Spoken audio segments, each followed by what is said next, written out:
I want to thank everybody for joining us this afternoon for another edition of Public Leadership Institute's online training.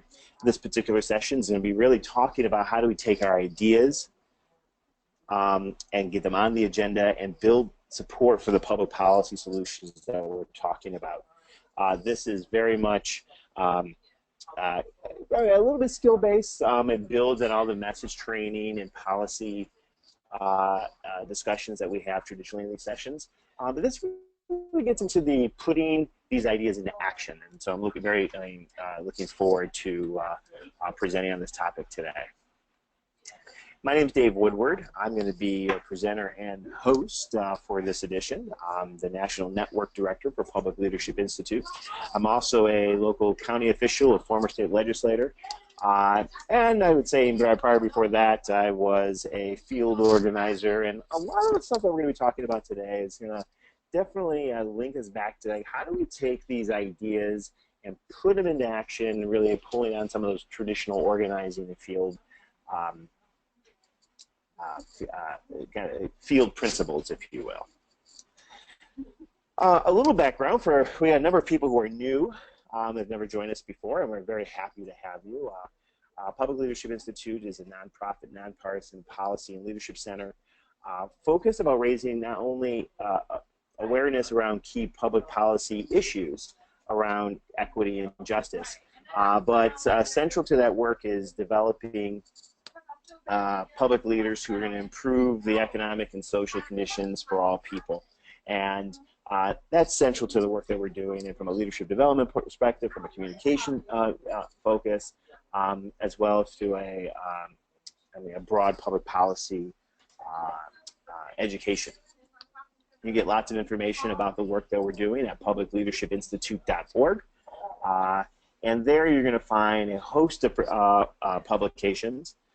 Some that I'm going to draw off for this presentation: the Progressive Agenda, our Voice and Our Values communication guide for candidates and public leaders, as well as our most recent publication, A Playbook for Abortion Rights, and a guide for state and local policymakers. So those ideas will be those publications are available on the website at www.publicleadershipinstitute.org. And I encourage everyone to check those out. Let's see if I can get a couple messages here. All right. I want to also point out a couple of housekeeping matters. Is that we really do want to bring people's voice, conversations, experiences into this, particularly in this session where we're going to be talking about, like, well, how do we take these ideas and take them to the next level? And whether we are an activist who really cares about a specific issue or a set of issues, or an elected leader, we have a number of elected leaders who are joining us today.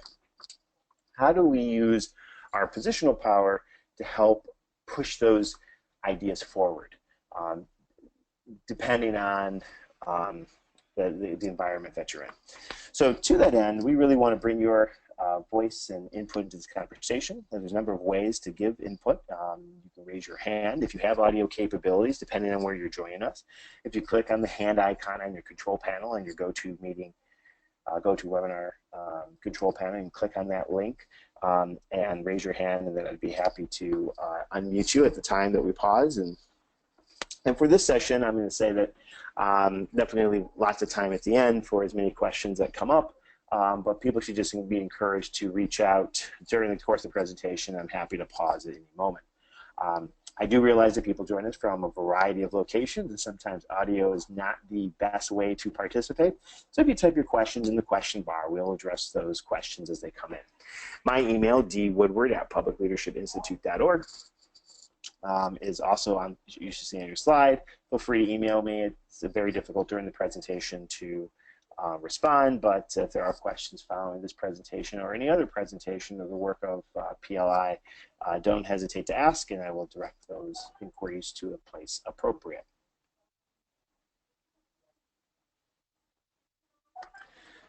Which brings us to the topic today. Like I mentioned, that this session, unlike some of our past ones where we talk, we go in deep around a whole set of policy ideas, or we go deep into a set of best practices as it relates to messaging. We're going to be talking about how do we take those ideas to get them on the agenda, to be a focal part of the discussion, and probably more importantly, building support for those policy solutions. What are the things that we can be taking individual responsibility to, and in many ways, this is about talking about how do you build a broad campaign around pushing these things forward. This is, I would say, falls in line with the action side of things.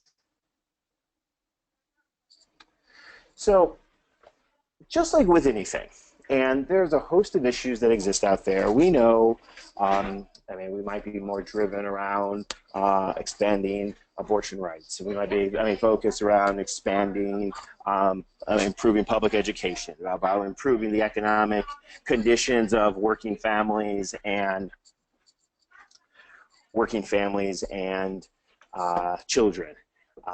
Protecting the environment, making our communities more safe from gun violence, and a host of other things. It can be a set of issues, or it can be a broad set of issues. As progressive champions, we are very much about expanding freedom, opportunity, and equity, and for all, and our conservative opponents are interested in those things, but for a select few. And so I think it's always good to just take a step back to figure out how does our particular solution, our policy idea that we want to really dig deep in and really drive for the long haul, how does it fit into this broader progressive agenda? And at the start of these efforts, but also kind of like checking ourselves as we're in the midst of them. How does what we're trying to accomplish fit into the bigger picture, if you will? And a quick checklist of things to be asked. And this is going to vary based on locality, based on state, based on a whole host of factors. Are we operating in a favorable or unfavorable political conditions? Now, what do I mean by that? Well, there are certainly things that are easier to push forward if you have your governing body, depending on what level you're approaching it, is more receptive to those ideas versus not. Democratic elected bodies are more receptive to progressive policy change than Republican-dominated legislatures or councils or school boards, for that matter. So, and this, it steps into even the nonpartisan space. We look at geographies that are elected on at a local level is it a more progressive body? Is it a more conservative body? So you want to take stock, what are those conditions? Because the strategies are going to be different. If you want to push progressive ideas in a more conservative environment, your odds of getting them passed based on the raw numbers is bleak, right? But there is huge opportunity to lift the profile of these issues and plug into national fights, amplifying efforts to support the local fights, and really playing the long game. And we're going to talk about the short-term and long-term lens of all these. But this is a quick checklist. What are we working with? It reminds me of kind of the adage that sometimes you need to lose in order to win. And maybe you're going to lose in the short term to build the support for a long-term win, and we'll talk a little bit about that. What immediately follows from this, and like I said, this is, PLI, we're a nonprofit, nonpartisan organization, and when we talk about progressive policy solutions, it's not always congruent with a political party, and so. Are the conditions such that progressive solutions are favorable or unfavorable? And it's going to vary issue by issue, obviously. But I mentioned this point because it's as important, equally important, to take a stake on like the political conditions, but then you need to basically take stock of the ideological conditions that are necessary to be able to move this forward. How hard is it going to be to persuade enough people? Let's say you've got the political conditions are in line, but you know they're not the most forward-thinking individuals, and so they're going to be apprehensive that even if that principle they believe in it, they're going to be less likely to move the needle forward in the direction of progress. Those are important to be able to take stake. And so it's like check 1, check 2. The third thing I like to think, regardless of what particular issue we're taking on, is what's the scale of impact from your solution? How many people are going to be affected? Does it affect just a handful of folks? Does it affect thousands, tens of thousands of people? People in your community, people like you across your state. The magnitude of people directly affected creates the opportunity, doesn't guarantee, but creates the opportunity to engage a large number of people. The more narrow the focus, we're talking about, it is going to be a smaller, to build the momentum, the intensity is going to be harder and more challenging. Is your issue one that can be engaging? Is it one that can be simplified to support a broader organizing strategy? Is it one that is, I'm going to say wonkish, not as a necessarily as a negative factor, but is it cumbersome and clunky? It might be good. It might improve the conditions of people's lives, but is it too far of a leap for an average person to be able to engage in the conversation today? If it is, it might be. It might not be the thing to put all your energy and focus in. Doesn't mean that not important. I'm talking about, like, as we're trying to build public support for some of these things that average people can easily engage, that they have a core set of principles, opinions, values, that they can weigh in on the conversation if the conversation is brought to bear, versus one that the issue is too complicated and it's and as a result a barrier to engagement is what I'm asking. The fifth question you want to ask yourself is, like, what's the opportunity to organize? There are organized constituencies, institutional players, if you will, in the political landscape.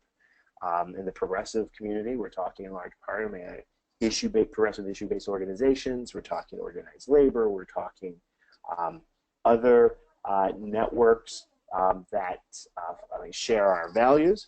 And we're also talking about the people who are not connected directly to those, the unorganized constituencies. I think one thing we can see from the fight for 15, for increasing the minimum wage for 15, I've done a tremendous job of not only lifting up the conversation, but using it as an opportunity to organize people that are not part of a union. They're not. They share commonality, and we're minimum wage workers. Huge long-term value for organizing those constituencies to support future economic justice fights. Just, as an example. It doesn't have to be at that scale.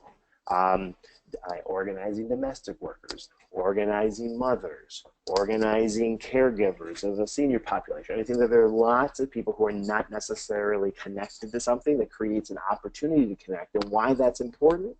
Well, when we can organize groups of people, we can then move them into action to put pressure on political leaders for such action.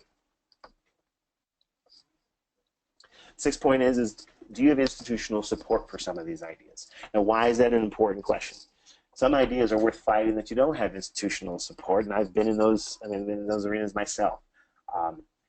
If it is one that there's institutional support, either in support of the issue or specifically in support of that policy change, there are potential resources that will be brought to bear to amplify the work that you're doing. And so you just want to take stake of it. If it is, then what is that institutional support? Now, in the there's a scale of support that exists out there we support, but we're not going to put a lot of energy in it because we're focused all our energy on this other policy solution. So you need to kind of take a real assessment of what that is. But it might be something that, that it's presented that, listen, we're focusing on this. Can we engage with these organizations to activate their members, their associations, their networks to help drive activity, publicity, attention around a whole sort of issues. So these are good probing questions to start thinking just at the very beginning as we start figuring out how do we take the things that we care about most to move them forward. What are the ways that we think through through a lot of this? And then the last thing that kind of question to pose is, well, what resources are available to you? A lot of the stuff that we're going to talk about doesn't cost a dime. Some things may have a nominal expense, and if you have more resources, there's more that you can do. We're very much going to be talking about building a campaign with a small c, about how do we build attention around the issues that we care about, to amplify them, to focus the political intensity on the individuals and groups of people that matter most, to help push this agenda forward, to build support for it, to create an environment that maybe helps elect folks in the future that share these values. How much money do you have to work with? Is the number 0? Are you talking less than 1,000? Are we talking 5 to 10,000? What have you? Is there staff support through the elected officials that are gathered here? A lot of our local and state elected officials don't have any staff, or they have to share staff, or they rely on staff that's used by a variety of people. Well, what is that? And are there folks that can be helpful to your work collectively? Are there other things that you can be brought to bear as an office holder, etc.?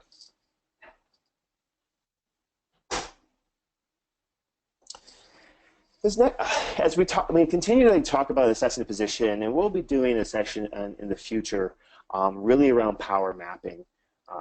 And this is an organizing tool for any of the organizers that are joining us today.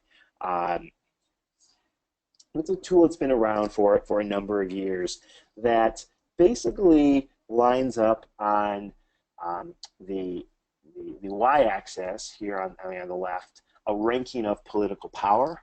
The power to be able to make decisions and move things, and along the x-axis, a level of an opposition force, the inclined, active, diehard in opposition, inclined, active, diehard level in support. And I'm not going to spend a lot of time on it, but it is a useful tool of furthering assessing your position based on who are the people that we need to move in our column, in our active or diehard support column, to move this forward. We need 50% plus 1, right, of any elected body to move a question forward. These targets are actually individual political leaders that need to be moved, and then we start thinking through what are the specific tactics that are available to us, what are the types of campaigns that are available to us to be able to move folks up and around. Certain targets wield influence. For instance, I am the chair of our caucus on our county board. We're in the minority. I clearly don't have the ability to move a full agenda. Do I have some influence with my caucus to push something? Certainly. Compared to I am a member of our caucus who's not the chair of the caucus. So kind of just thinking about positional leadership as a way to be able to move things, to be able to help bring things to bear. We don't need to go. You don't need to even read the small print here. I just want to lift this up because as we start figuring out how do we get our issue on the agenda, how do we build support, where do we need to put pressure, this is a strategy, a tool to develop a strategy that the individual tactics we'll be talking about this on this webinar can be used to help move the conversation forward. A number of questions that are coming through that I think I've addressed already. If there are questions that you have, I know we got a number of people who joined us late. you can type question in the question bar, or you can raise your hand if you have audio capability, and I'm happy to call on you. All right, I think we got all those questions though. So furthering the conversation of strategy, and I promise we're going to get to some very tactical things that everyone can be doing, some no cost, some low cost, and some with more cost. But I want to ground us in kind of like these probing questions of a kind of assessing the landscape, taking stock of the situation, presenting you with some tools to kind of shape and develop the strategy, like, well, who do we need to be moving, and how do we need to, and so before we get to the how we're going to be moving them. And this links to the formulation of a strategy and how we're going to be able to do that. What are the short-term and long-term goals?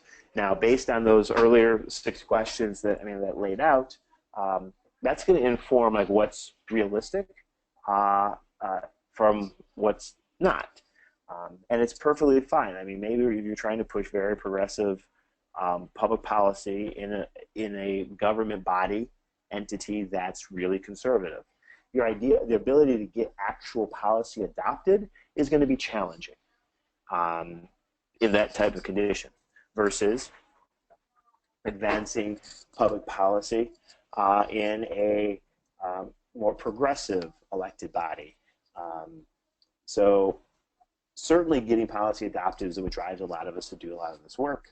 We want to see those results, and we need some of those wins to help fuel the effort for the future wins, and really remain committed to the long-term work of this stuff. So we got to be honest with ourselves what's feasible or not feasible. But getting policy adopted by itself is not the only thing that's available to us. And the thing when I'm talking short-term and long-term, I want to realize that these things that we're going to be talking, the things that we're fighting for, don't exist in a vacuum. I mean, there are some fundamental principles that we're talking about, particularly in the progressive space, of expanding freedom, opportunity, and equality for all.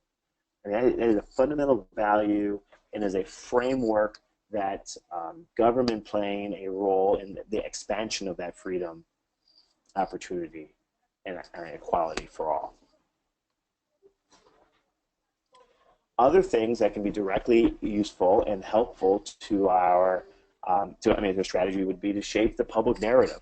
Create a public narrative that makes the solution that we're selling that much more sellable, that it's in line with the priority of the people in an area, even if the political will of the local leadership isn't there.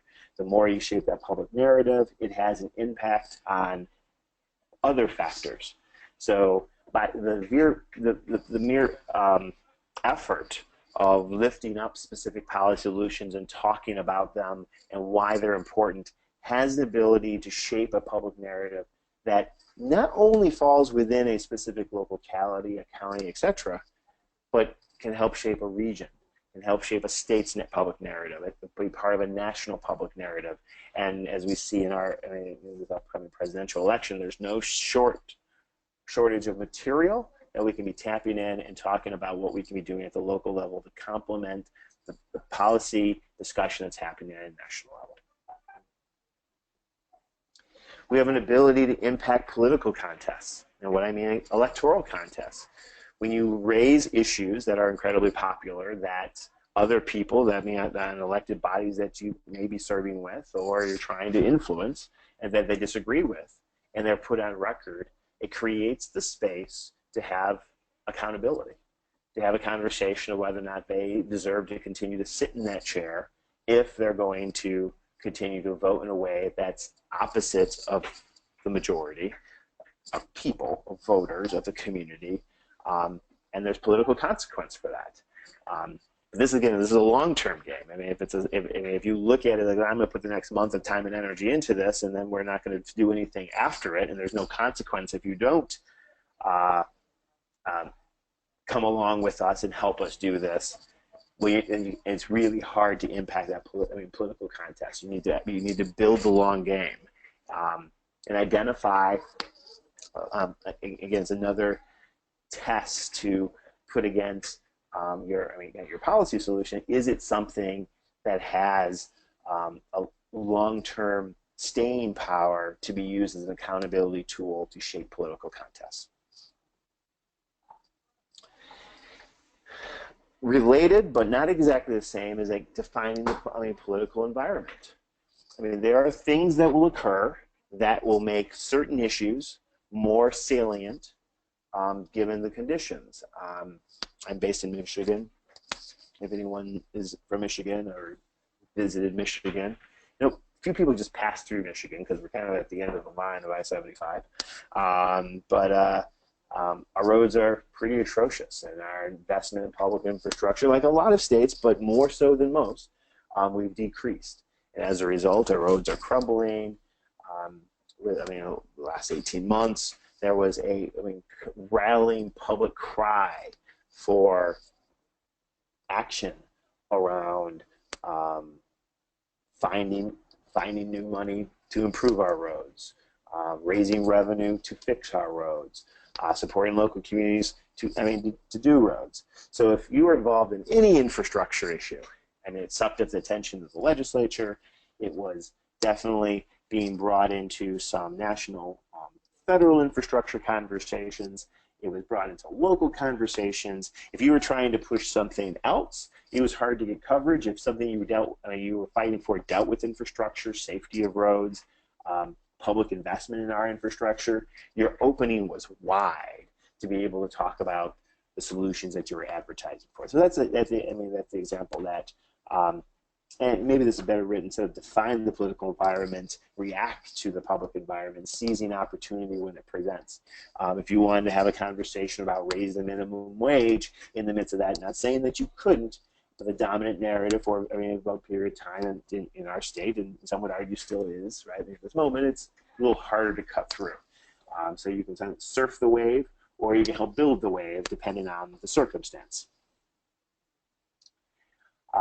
Long term, is there an ability with your issue to organize people? And we talked a little bit about some of these, the question earlier, but if you are an issue, if you are trying to make our communities more safe,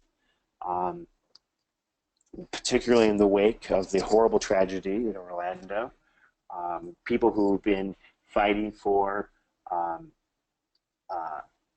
supporting efforts to reduce gun violence in our communities, have an opening has been presented to re-engage in that conversation, which some would argue kind of like got unfortunately last put down a few years ago at the national level, despite local efforts trying to lift it up. Well, now it's a national conversation. The opening is there to have this conversation again and litigate in the public mind. And are there constituencies that might not be organized by any other fashion except by a shared belief that we need to do something around this, creates an opportunity to do so. And then lastly, and it's kind of related to all these other points, is from a long-term perspective, holding leaders accountable for the decisions that they make. Now, this doesn't mean, this is not, politics is the art of persuasion and trying to get people there. But as a movement, I think we do a disservice to our cause by not embracing a long-term vision to hold our public leaders accountable when they act in a way that's wrong. Wrong in advance, not only advancing our solutions that we're advocating for, but really helping incite and inform the community of such bad behavior. And why that's important. And that's a long-term strategy. And certainly, action can happen. We can hold them accountable. We move on. Certainly, we've got, the folks that just get under our skin and frustrate us. But the average person out there is not hearing that. Once the action happens, it's over. People will make a decision whether to keep them or fire them at the next election. And a long-term strategy, even if you're not successful of getting a specific policy passed, may be to raise the issue in such a contrasting way to highlight how out of touch a particular public leader is, using your policy to be able to do that to help elect the right person that will in time create the majority necessary to advance your particular policy solution. Again, it's not rocket science that we're talking about, but I do think that we get caught up a little too frequently in the fight of the moment, and we lose sight of the long game. And and even those who do have a little more of a long game think of their actions in election cycles rather than multi-cycle. And that's, and I think to our disservice, because the average person doesn't think of it that way. The average person, I mean, the election happens, it comes, they engage 6 to 8 weeks before the actual thing actually occurs. A lot of us are joining webinars on spring afternoons to talk about these type of issues.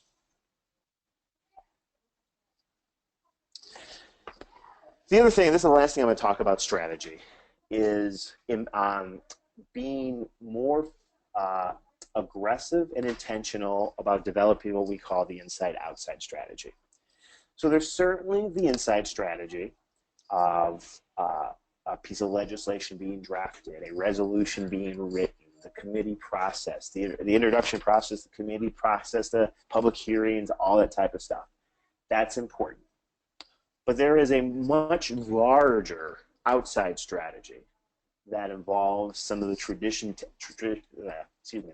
tenets of organizing, media, messaging, and communications. And it would be remiss if I don't talk about elections. I mean, elections occur, and there are certain things that are, particularly the media communication space, and why we do as an organization, why PLI does a lot of work on the messaging stuff, because it is intricately linked to the inside and outside strategy, and these key events that impact the inside and outside strategy. But I'd be remiss to show that there is not any connections that happen outside the media that impact these things. Obviously, changing the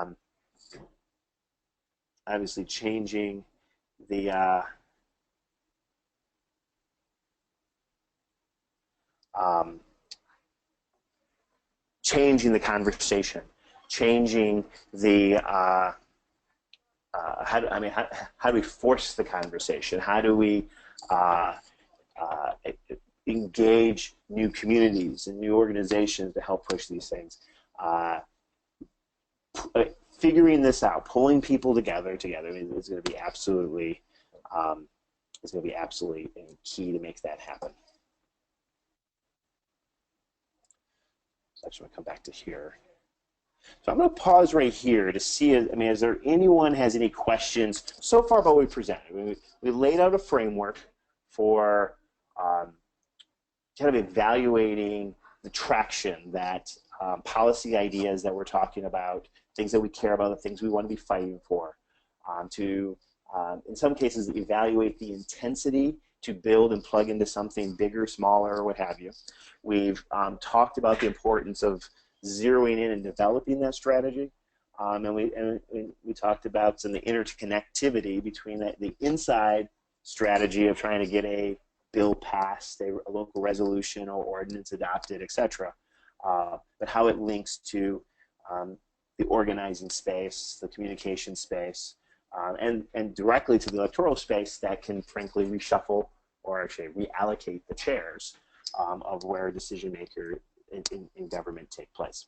So I'll pause right here to see if there are any questions that people have around the strategy piece, and then we're going to start going into some specific tactics that people can be embarking on. So first question from our good friend Bernie Horn. Hi, Dave. Hey, Bernie, how are you? Very good.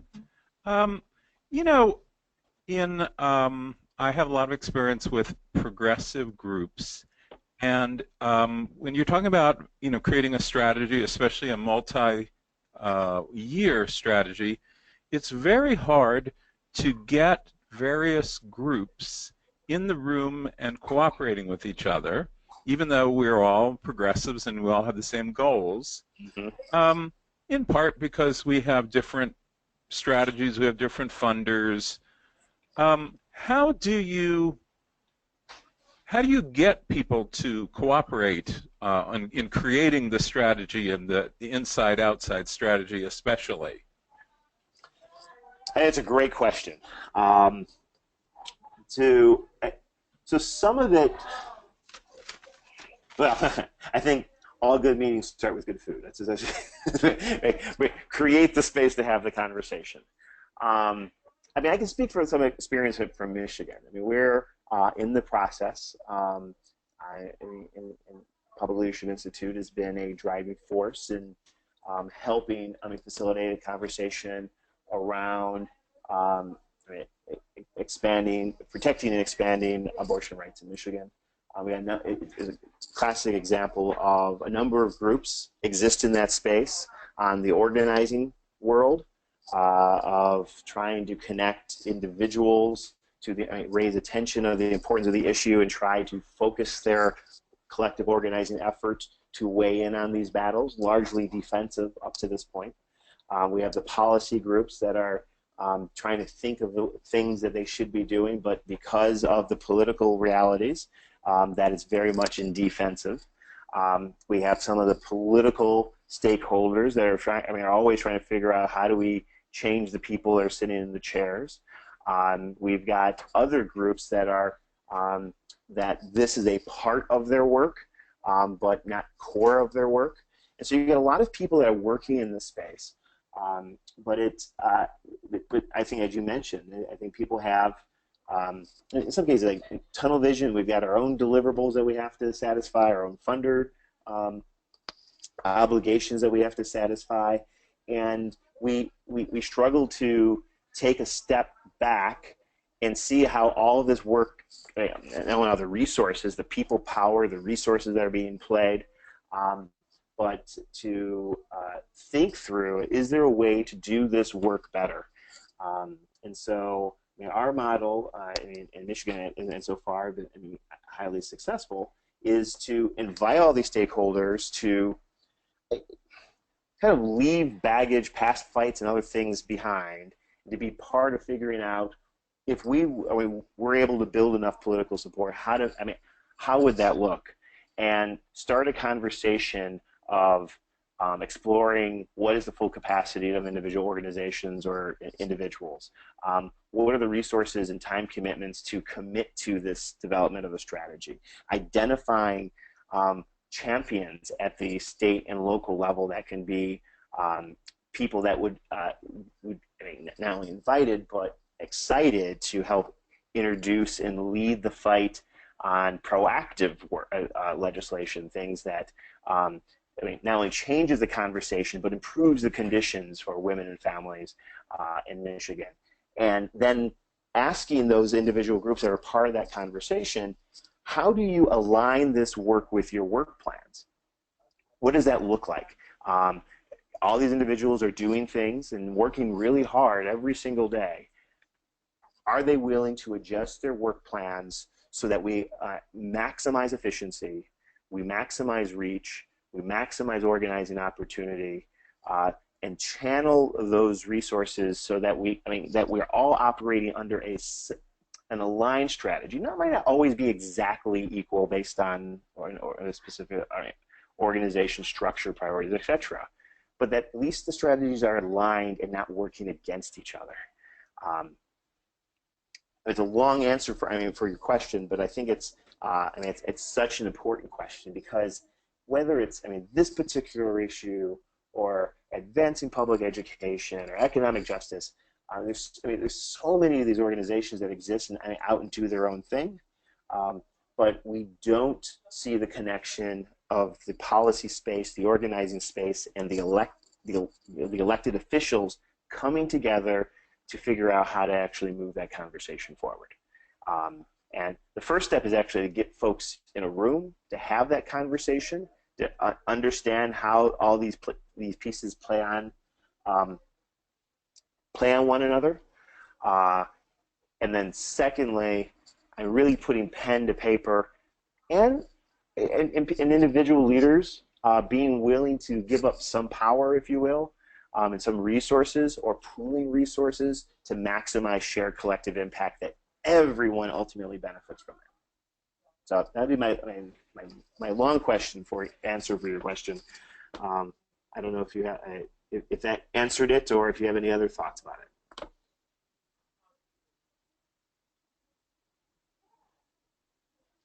Did I lose you, Bernie? Are you there? Your answer raised a few questions in my mind. One is, so are you saying that these groups that are working on the same issue, let's say abortion rights, don't often hold these meetings themselves in a given state, and that it's not common for the state legislators to hold the strategy meetings with the groups? I think that's exactly right.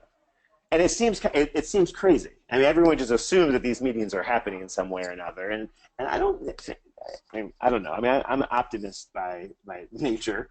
I think the way that we so quickly silo our scope of work, policy people do this, organizing groups do this, political organizations do this, elected officials do this. You don't. It is not organically occurring, and it takes leadership to pull those pieces together to have that conversation. So you're saying that we really need to organize these meetings at the state level? Absolutely. At the state level, at the local level, particularly at the state level, just because from an implementation point of view, it makes because I mean the scale of work, and again, you pick your issue area, and I've talked to funders, I've talked to elected officials. I had a conversation literally earlier this week with someone who would say that we're waiting for this group to tell us what the policy is, but they had zero contact with groups who actually are doing the organizing on the ground and help supporting that. And I don't want to put words in their mouth, but very much like, well, my job is to introduce the bill and argue for it on the floor, and that's what I do. And if we absolutely need to be having these type of meetings being organized to spell out and really put pen to paper to show, like, how does everyone fit into something? I mean, how does everyone fit into the plan? Well, how do you bring your best competencies and your assets and valued resources and your respective networks, and how do we put it all together to achieve the overreaching shared goals that we all have? And it's not happening enough. I mean, I'll toot our Public Leadership Institute's horn a little bit. I mean, it's actually central to our work of trying to help facilitate those conversations. Finding where the coalition of the willing, if you will, to create the space to have this conversation, to establish that shared strategy in order, and then to move an agenda forward. Absolutely key, absolutely central if we're going to be able to do this in a sustained way for a sustained period of time, and accomplish a lot of those other kind of strategic goals that that outlined a little bit earlier. Regardless if it's a state that is overwhelmingly friendly to the progressive policies that we're advocating, or adversarial to that we have an opportunity to change the public narrative that can influence who sits in those chairs in the future.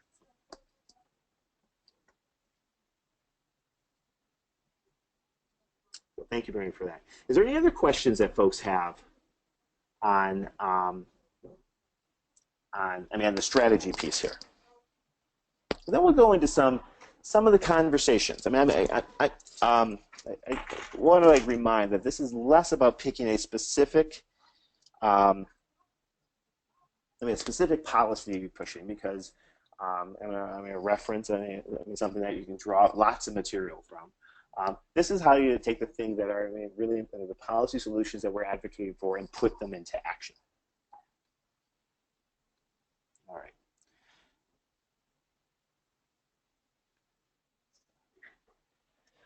So speaking from, we got a number of elected leaders that are with us now. So speaking from the bully pulpit, There are lots of things that we can do. So we get said policy in place, whatever that we're talking about. Now the rollout of that creates an incredible opportunity for earned media. Just whether it's the press conference rollout, getting additional validators to speak about why this is important. There's a media opportunity. By being an elected official, you have the opportunity to lift to lift these issues up. The things that are going to get covered are ones that are sticky enough to connect into other local issues, other state issues, other national issues. If it's too narrow in scope or doesn't impact enough people, getting the coverage is going to be a little bit harder. Obviously, opinion editorials. And it's something that, I bang my head against the wall, struggling why we don't have more of our public leaders putting, again, pen to paper, communicating our thoughts, our values, and why we're fighting for these things. And I would say even more so now, particularly in the print media, or even in some of the online digital, where it's the pressure on media has been so extent that staff at media is smaller than ever in many ways. That they're content hungry, and we can create the space to put our words out there for reaction, and all of these things go and help support a social media opportunity with the tools that are available out there. A letter to the editors.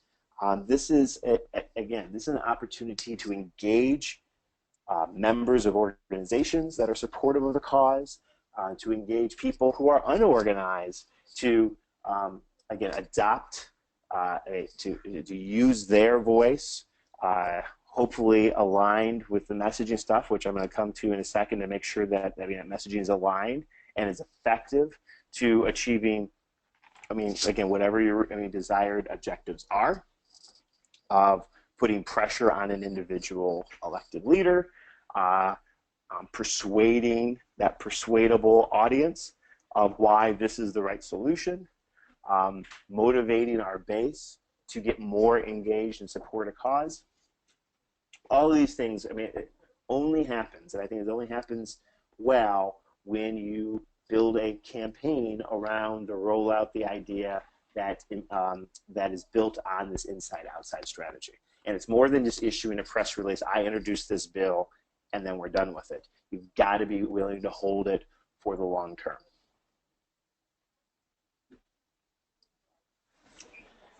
The next thing, obviously, is pouncing on the leading narrative. It's a very noisy media world. So when the conditions are ripe to talk about issues that are important, and unfortunately sometimes they are tragic conditions, or they're big national stories. I mentioned already, talking about things to prevent gun violence. An opening is created. I think we're seeing it happening at the U.S. Senate floor as we speak right now. Taking action to curtail gun violence, a host of solutions to address those issues. That conversation is happening right now. And so for any policy group, organized group, legislator that has introduced any piece of legislation on those things, they should be ramping up right now. And we don't want, I am sensitive to that. It's a horrible tragedy, and we don't want to be taking advantage of it. But the attention is there right now, and there's an opportunity to have a broader conversation about the solutions that have been provided to make our communities safer. And using the solution that we're talking about to move that conversation forward. This other piece, linking local, state, and national efforts. This is key, and this is about getting your conversation to a level of scale that it matters.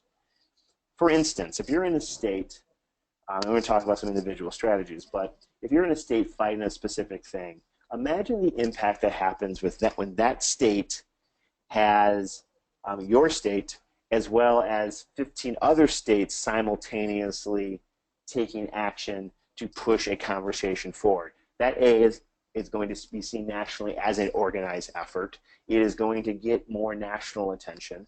It is going to amplify the conversation.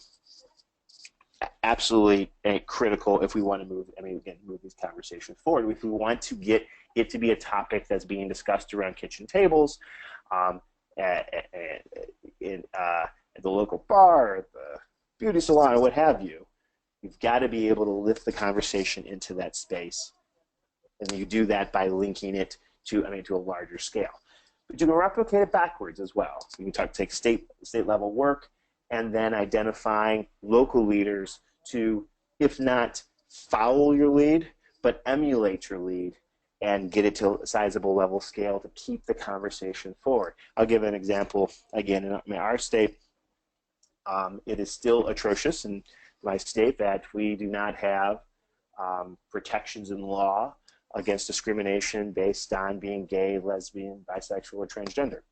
It is perfectly legal to fire someone in Michigan if you fall into that group, and as well as protections from housing and government services and a series of other things like that. So one of the strategies that are in place right now is that we've had upwards of 20 communities all across the state strategically located pushing local ordinances to push that conversation forward. It's a long trajectory. It's been the last many years of building momentum in that, with the hope that at some point critical mass will be reached as soon as the political conditions are right, that a statewide solution for expanding equality for all people in Michigan, particularly around anti-discrimination efforts, can be realized. So there's an example of the legislation has been introduced. There's been a rollout. There's been multiple states, local communities that are adopting this and continue to adopt it to move the conversation forward. Realizing that the political conditions right now are not one that would allow for the adoption of that anti-discrimination law today, but 2 years, 4 years, what have you. Changing the conversation, changing the narrative, changing the political conditions can create a space for that. That long-term view being employed.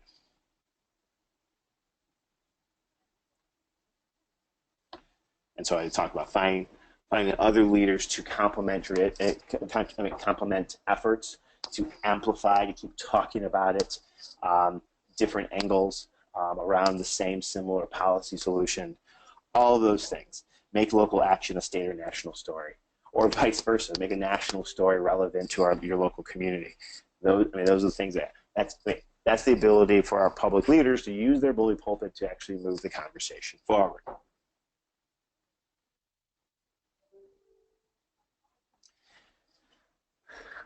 I'm going to talk about this amendment strategy. And this is, as a former legislator, as a local elected official, there are ample opportunities to force the conversation. Now, you can't force all conversations, so you have to be selective on which ones are worth forcing. But proposing amendments to budget, every public body is required annually to adopt budgets. In those budgets are value propositions, boilerplate language that gives a direction of a community. I have yet to find a situation in which there's not a way to bring a policy conversation into a budget conversation that forces a conversation around that topic. Why is that important? Well, it creates the space to put people on record with enough planning and advanced knowledge. It creates an opportunity to do some preliminary organizing that creates controversy that by its nature will garner attention. I've seen that. I've led it. I've worked with leaders that have done it, and approval of the budget, which by itself is a rather benign exercise. Well, what's the story going to be told about that is where there is disagreement and contention, and creates the opening to have the conversation, and using the appropriate and effective messaging to persuade that persuadable audience to help join in our cause gives you forum to be able to do that. When there are related bills that are pieces of legislation, ordinance, etc., that maybe tangentially address what you're trying to do, an opportunity to propose amendments to enforce the conversation on the stuff that you're talking about. Let's say you're in a position in which your ideals are never going to get on the agenda because the person in charge of the agenda says absolutely not, we're not going to have that conversation. The budget creates an opportunity, but we're going to take on another thing. I'm going to give an example that we put huge pressure in our county nearly 6 months ago to advance paid time off, paid sick time, paid parental leave. Our countywide executive, who's probably going to be facing his toughest re-election campaign ever, and we are not politically aligned by any means, put forth those ideas. In many ways, he adopted what he found the most salient, the easiest one that he could adopt, is moving it forward, far short of what our broader policy solution is. That conversation is moving through. At every step of the way gives us an opportunity to talk about these other issues and propose amendments that are garnering attention and forcing the conversation about things that, frankly, he didn't really want to be talking about. But as it moves through the political process, creates the space to be able to do it. Again, that's seizing an opportunity, but using the amendment process that's linked to a broader strategy. It's not episodic. It's not in the moment. And it's worthless if the conversation is going to stop right there. It's worthless if you're just putting it up and no one's paying attention, no one's listening, no one understands what you're doing. I guess it's great that you're doing, but there's a story to be told. Policymaker X said no. They need to be held accountable to that. Does it, frankly, increase your negotiation strength? In some cases that I've seen a scenario in which there's a negotiation of what things get forward on the condition other things get included, and therefore you're shaping and improving policy that improves people's lives. So depending on what the goal is, that's going to inform how you show up in that space.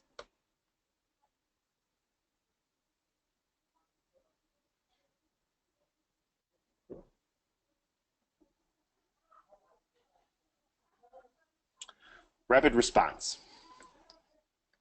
When opponents vote against you, holding them accountable. If that story doesn't get told, it doesn't really matter. And this is why it's important for these things to fit in a more a protracted, long-term strategy. How are we going to do that? What's the support to be able to do that, to keep the pressure on, to make sure that people in their respective area, whoever elects them, knows when they do something that's not popular.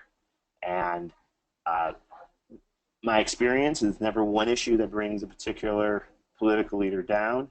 It's the snowball effect and the culmination of things that do over the long run. And so being able to create the space to communicate when people vote in a way or take action in a way that is unpopular, seizing that opportunity. Another thing to consider is that, and related to the conversation we had earlier about developing this inside-outside strategy, if we've identified partners to coordinate with and be local validators in a respective area to really take on the ownership of holding a public leader accountable, can be very effective as well, and can help sustain it. We're individually one person. An organization with a dozen folks in 20 state legislative districts can have can make some noise, and And that, I mean, that's helpful if they can continue the conversation, not just casting someone that they made the wrong vote, but pivoting to a bigger conversation around what's important, why we're fighting for this, and why we need this.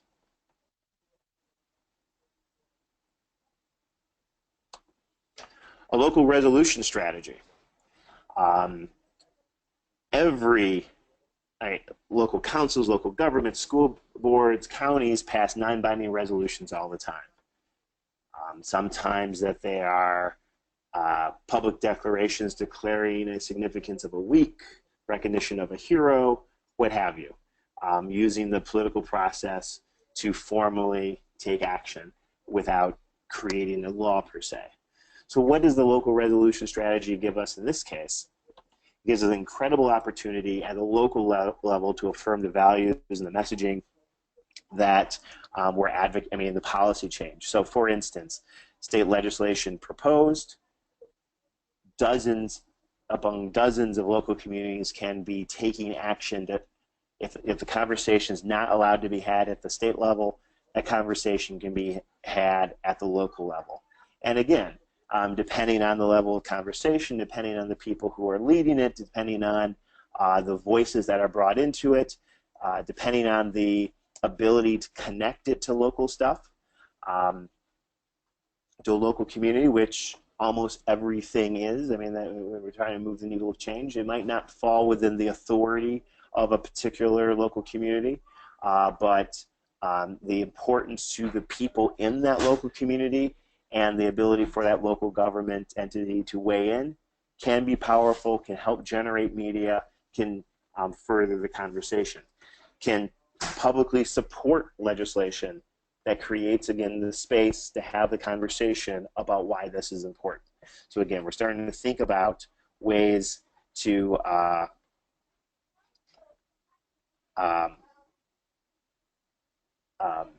the way that we make those, how do we bring attention to these ideas? And so when we talk about putting it on the agenda, as more of these things get brought to the attention of people in a certain area, people are talking about it, people are wanting to take action, except you build momentum of why these things should be taken, why action should be taken on these items. It's another example to get partners to coordinate with local validators to push for these local resolutions, to take on these fights. You might be able to go a step further. There might be things at a local level, a local version of a particular state policy that could be introduced that emulates what's trying to be done at a statewide level to build momentum for the broader policy that we're advocating for. Using social media and earned media, it's an organizing opportunity, particularly if you're in a space in which you're getting some pushback. You want to be selective of where you do this. You want to do it, if it's all done in areas that don't matter to me as a public leader, I assure you if you do it in my neck of the woods, areas where I represent, I'm going to take notice and I'm going to see it and I'm going to react. I'm either going to choose to ignore, which is an action in itself, or I'm going to try to find a way. I'm going to have to be responded because at some point I'm going to be brought out into the public space to comment on these actions.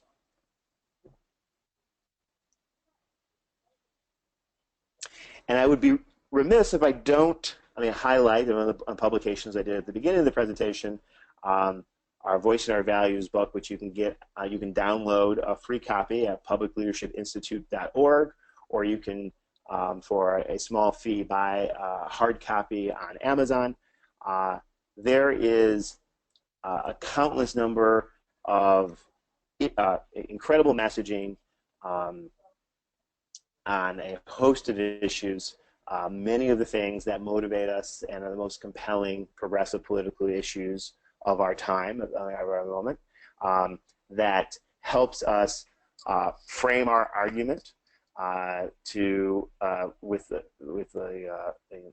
best practices that Bernie Horn, who you heard from earlier, who's ran a number of sessions on how to effectively persuade a persuadable voter, persuadable person on a particular topic, of starting an agreement, showing how they benefit from the policy and avoiding pitfall of specific language.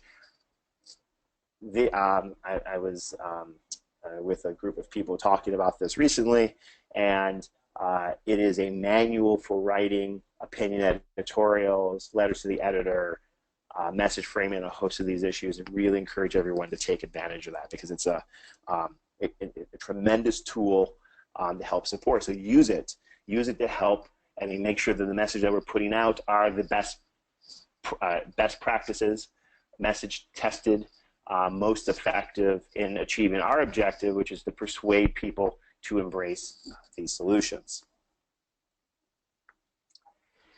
So, I mean, feeling thrifty. All the things that we've talked to, for the most part, have actually had zero monetary contribution. These are things that we can do based on positional power of an elected official and the bully pulpit that they have, the infrastructure that an organization has, using the tools that we have to get news, create news, and seize on news opportunities. And we need to be, and the one thing we just talked about is organizing that to make sure that that we are doing so in a coordinated fashion to really amplify and maximize our voice. So we're going to spend some money here. We want to make sure that our targets hear us. When I say targets, the people that I mean are like, who are the people that we've got to move to on our side to be able to move this conversation forward. In most cases, I'm going to be talking about political leaders who are in charge of adopting policy at the local, state, or regional level. So these are targets, are individual people that we've got to be able to pressure to embrace the solutions that we're trying to sell. We want to, what is the plan to generate media in the respective districts, so they have to respond to it. We don't want it, again, bills get introduced all the time. Most bills that are introduced never get a hearing, never get talked about, and sit there in the equivalent of the circular filing cabinet, never to be heard of again. If we generate attention around these issues in their particular districts, they'll take notice. Communicating with voters in their district, local opinion editorials, letters to the editor, making noise in their respective district. And the question that gets posed, well, how many people does the target need to hear from before they react? And they say the old adage, like politics, like, if you hear from one or two people, it's an idea, it's an issue. If you hear from a half a dozen people, well, now you've got an organized mutiny in the making. And if you hear from a dozen, 2 dozen people, you got an all-out riot. You better prepare to do something. And that's just because how infrequent local elected leaders actually hear from constituents on a particular matter, which means the smallest level of organizing can impress a significant level of impact. And that's going to vary based on elected official to elected official and circumstance. And I realize that. But what are some of the vehicles, what are some of the tools that we have to be able to do that? Well, make sure that they hear you. Pass through calls to their office, using some of the message techniques, using some of the organizing techniques to identify supporters of people who agree with what you're trying to advocate for, and creating a very easy way for a supporter to communicate their respective local elected official can be effective. I used this actually about a year ago quite effectively with some of my colleagues. Now, some of my colleagues on our county board weren't too pleased that I managed to generate 100, sometimes a few hundred of phone calls to their home phone or whatever they designate as their official office phone number, expressing support for a public investment in our roads instead of some backward-thinking, worthless, insignificant tax cut. I would say it was an issue that didn't actually have a huge amount of emotional intensity, but definitely seized the moment because it was a conversation I mentioned earlier where it was being talked about everywhere. It created the space and the opportunity to make a lot of noise. But you can't, it cannot just be episodic. You can't just blast it out there. You need to then follow up with those individuals, been able to do that. Now, what do these calls cost? anywhere from 25, 30, 50 cents per connect is a cost. It's a reasonable cost. I mean, if it costs you $50 to get 100 pass-through calls through, it's probably, I think it would be worth it. Fairly low cost to put pressure on some individuals. It was the effect of this. I just give you just an example, and just to give it kind of put the scale that myself is outnumbered. The people who think the way I think are outnumbered 2 to 1 on our county board. As a ways to beg that the calls stop, relented and releasing effectively $10 billion in additional road funding to distressed communities around the county. It's a small scale, the impact, and it probably has more impact at the local level than it does the state level. But the drumbeat, every single legislature has the most vulnerable members that sit in the legislature on the left and the right, and they are very susceptible to not being liked or being confronted with, we want you to do this, now what are you going to do? And then having to answer and respond to that. Incredibly effective. Canvassing the respective communities. Now this is much more labor intensive, obviously, but if you've got organizations that have capacity that can actually, can do those types of things, this is an opportunity to highlight someone's vote on a particular issue, that they are not in sync with what they believe, using the opportunity to talk about why the issue is important. Another example, Michigan is the only state in the history of our country where a Republican-controlled House, a Republican-controlled Senate, and a Republican governor voted in majority to significantly increase the state's minimum wage, index for inflation, and a host of other things. One of the strategies that was employed in this is that the Speaker of the House neighborhood, every neighbor on multiple streets around their community was asked to sign a petition, and that petition was communicated with the Speaker, who I'm not going to say by itself was the thing that pushed it over, but it definitely fueled the momentum that here was someone who was going to have to literally either get on board with the plan or turn and tell all his neighbors that I disagree with this. Now he relented on a lot of things, and he was stubborn on a lot of things, but he broke ranks with a lot of the institutional players to see that this plan got done.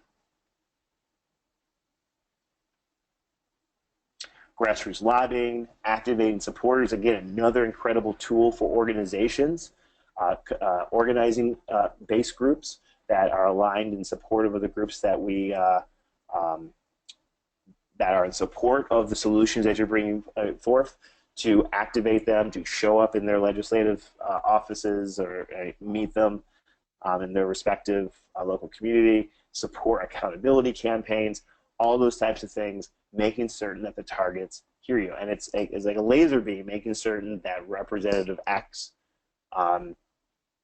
receives X amount of contacts from supporters, and at every turn being asked, what are you going to do? Are you going to support us? Do you support this? Are you going to make this? Are you in favor? Accountability campaigns, attending coffee halls, attending town hall meetings, online petitions. There's a whole sort of things that you can do once you've identified who you're going after to make them feel the burn, make them feel the pressure of the overwhelming majority of people who think the way we think and share our same values and embrace the solutions that we're advocating, making certain that they realize that, and they will start putting the dots together and connecting the dots of how this may impact whether I stay in office or I don't stay in office. But we've got to make sure they see the dots. It's pretty hard to connect the dots without seeing the dots. Small buy digital campaigns. We're going to come back to this point. Low cost Facebook ads, and the micro targeting that you can do to zero in to a constituency is pretty cheap, and alone not significant. Part of an overall strategy, very significant.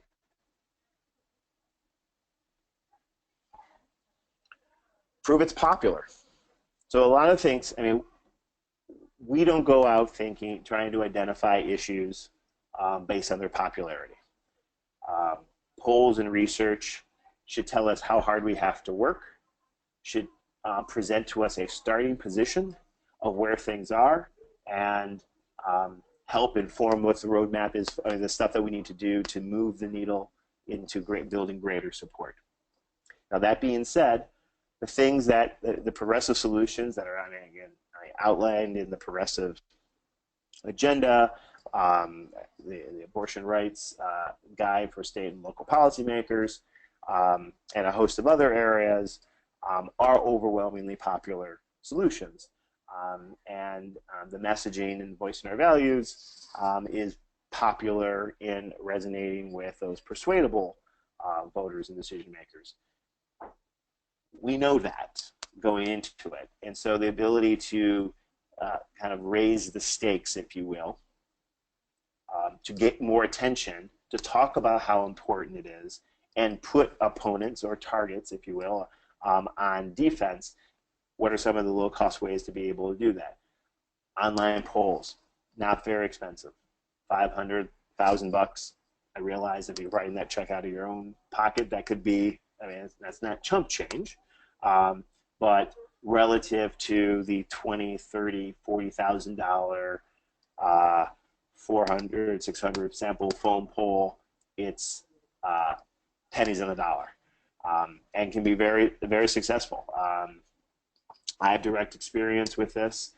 The minimum wage stuff in Michigan started off with a $500 Google survey that showed that 80% of people in Michigan overwhelmingly supported increase in the minimum wage.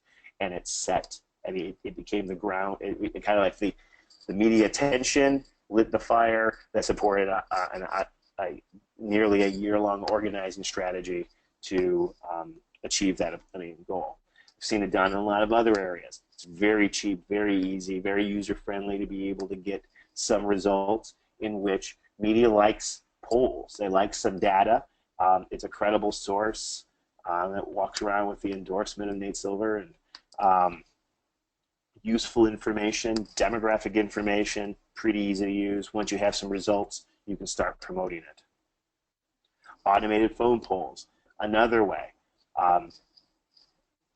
Some obvious shortcomings in an automated system, but again, that there are expert vendors, public policy polling, and a host of other vendors that do these, can present, again, data, fairly low cost, that can, we're talking about $1,000, $1,500 to survey a large number of people, use that information to show the popularity of the particular solutions, and then use that research and use that data to promote, to support earned media and reporting on a particular issue, and frankly go on the offense, give courage to champions to push the stuff, as well as make opponents a bit weary of opposing it.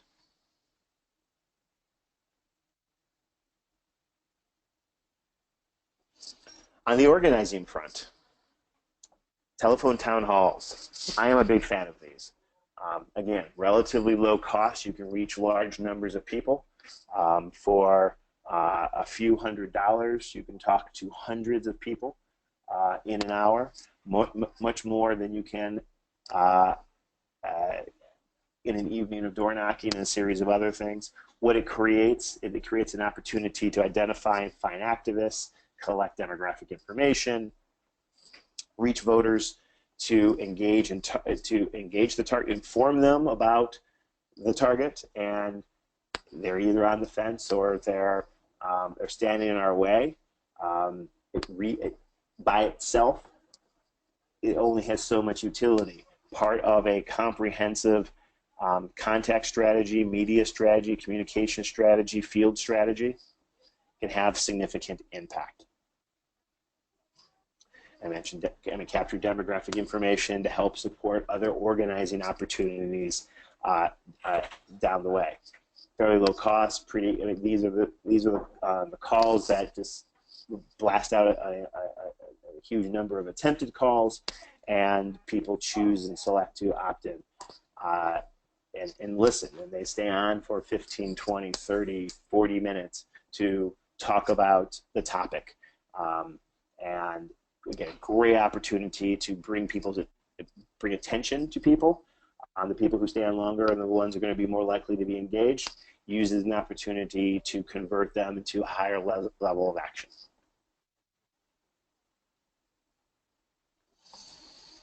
Don't underestimate field. This is the organizing aspect of the outside strategy. Getting people to sign petitions, sign pledge cards in support of a particular issue, spread accountability information, collect stories, and collect stories of people who would directly benefit. It's going to help support that broader narrative of why this is important, why the solutions we're proposing are important. These things, again, part of an aggregate strategy. Again, this is a campaign with a little c. All these things combined have the effect of changing the political environment, helping put pressure on people who need the pressure, who are in the position of setting the agenda, putting things on the individual agenda. And if they don't, creating the accountability structure that makes them more vulnerable and hopefully replaceable in an upcoming election cycle.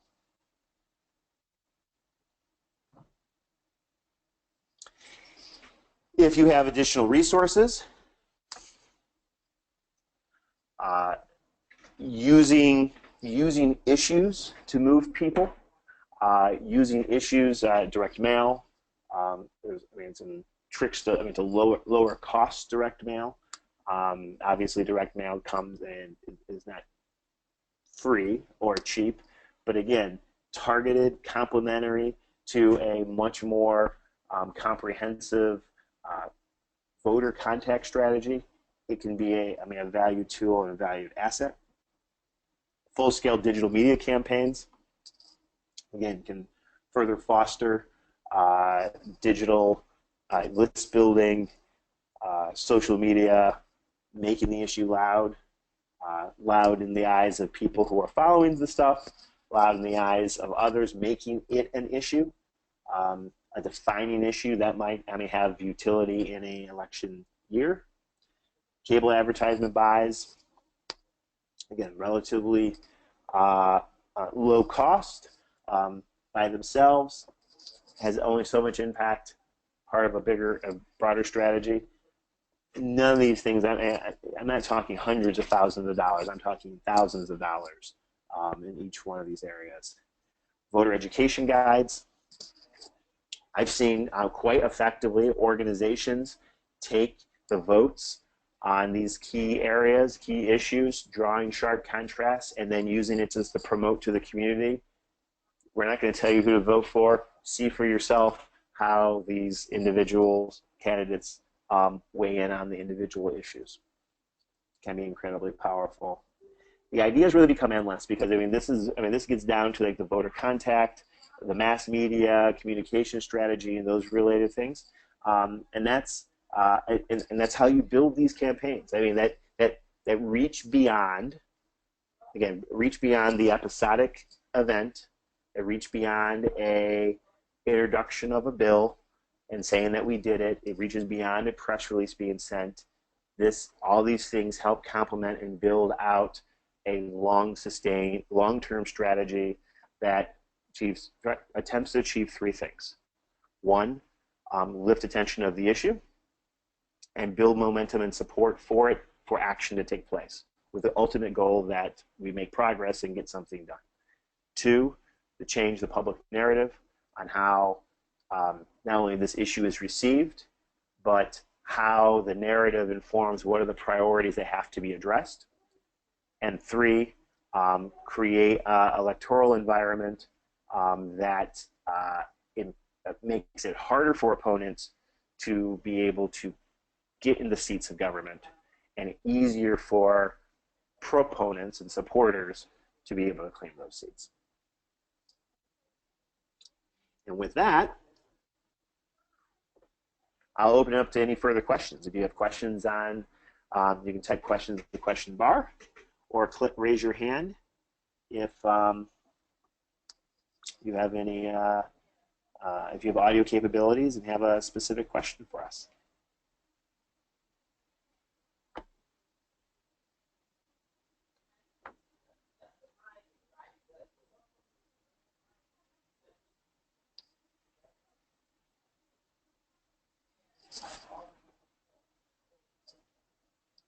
Well, people are either writing questions or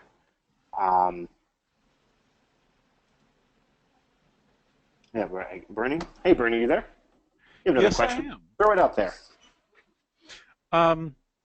You know, one of the things that seems to be the problem with creating a plan like this is, maybe it's not true in Michigan, but advocates seem to be kind of afraid of legislators, or alternatively feel a kind of a love-hate relationship that they need legislators to introduce their legislation, but they're never pure enough. Or maybe it's the legislators who feel that they're being held to an unreasonable standard. Anyway, it just seems like it makes it hard to get both the inside and the outside into the same room. Yeah. No, I think you're absolutely right, and I don't think it's any different here than in other states. I mean, I've sat in meetings, in my perspective as a former legislator, I've sat in meetings where the leadership of the progressive community, like the 20 largest progressive organizations, sit in a room, meetings, not even just one, talking about how they're going to meet with legislators. It was meetings about meetings to have with meetings, and what are we going to say when we get there? I answered it two ways. One, they're people, and honestly, these elected officials, and God bless them, and I assume that they're there for reasons that are justifiable and good and well intentioned, even the ones I disagree with. But they work for us, and they have a job to do, and the job to do is to govern and to help govern in accordance to us. And the disconnection is, I don't understand it. The relationships aren't there. States with term limits in which people are, being recycled, it makes it a lot harder. But even in states in which there isn't term limits, the degree of the limited relationship between a policymaker who's a legislator and the policy-making bodies and the organizers is I don't want to say polarized, but it's a big ravine, and one way to solve it, in my mind, is we need to put more activists and policy leaders in the chairs that have an appreciation for what else is beyond, outside the legislative chambers of a state legislature or a city council body, or etc. But I couldn't agree with you more, which makes this stuff that much more important. If legislators are left to if it's allowed to be siloed off, or they stay in their lane and they just do their own thing, and it's done, the stuff that could be coordinated, it's not coordinated, we lose an opportunity to build on that. And I think, frankly, the movement suffers, and our effectiveness on any particular issue suffers. I'm sure there's some legislators I would love to kind of say, hey, I do the legislating, and you guys do that other stuff. But my experience is the ones who've done this effectively are legislators that have the relationships or have existed in multiple spaces and have at least an appreciation of the infrastructure that actually does exist out there that they can be leveraging to help support and push these things forward.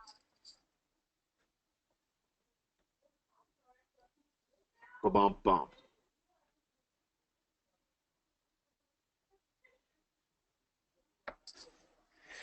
Well, looking at the time, I want to thank everyone for taking time to be here with us today. And I hope this has been helpful. Hope you put this into action. Feel free to reach out. We'll be doing more trainings that get down to some of the deeper into the tactical things and actually how to make these things, make this stuff work. But I hope that we come away with an appreciation of the inside-outside strategy, how to take these ideas. It's great to have the best policy solutions to improve, to expand freedom and opportunity and equality for all people. But it's not as valuable if we don't have a plan to be able to put it into and move it to implementation phase. And so we're seeking to help do that and work with all of you. And we look forward to having you join us for future sessions. So thank you, everyone, for joining us. And stay tuned. You can join us usually the same time every 2 weeks for another Voicing Our Values online webinar. Have a good one, everyone. Bye-bye.